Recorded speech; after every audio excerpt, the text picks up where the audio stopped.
Many marriages don't break because of one big disaster. They break because of daily harshness.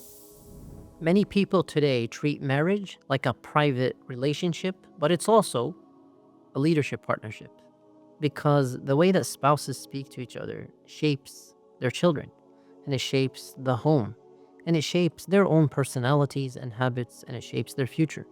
And Allah subhanahu wa ta'ala describes marriage with words that are deeper than just attraction, tranquility and mercy.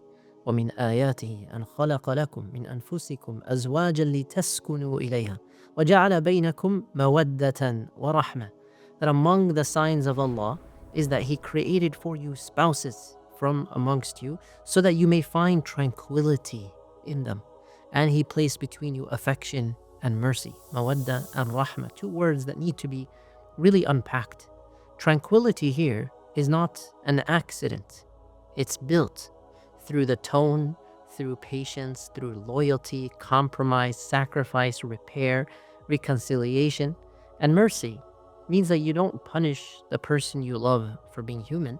You understand how to navigate the situation. And every situation, no doubt, is different. Here's the Quranic leadership principle for today. Strong marriages are not led by control alone. They're led by mercy. They're led by responsibility. They're led by understanding one another. And in leadership language, healthy teams don't avoid conflict. They learn how to repair, and they learn to repair quickly. And the goal is not to win individually, the goal is to protect the relationship. The Prophet ﷺ showed what leadership at home looks like. He served, he listened, he was gentle, and also he was the leader of that family.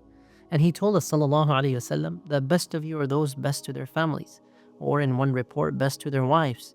It's not a soft standard, which is sometimes misunderstood. It's also difficult as a standard because home reveals the real you. Many marriages don't break because of one big disaster.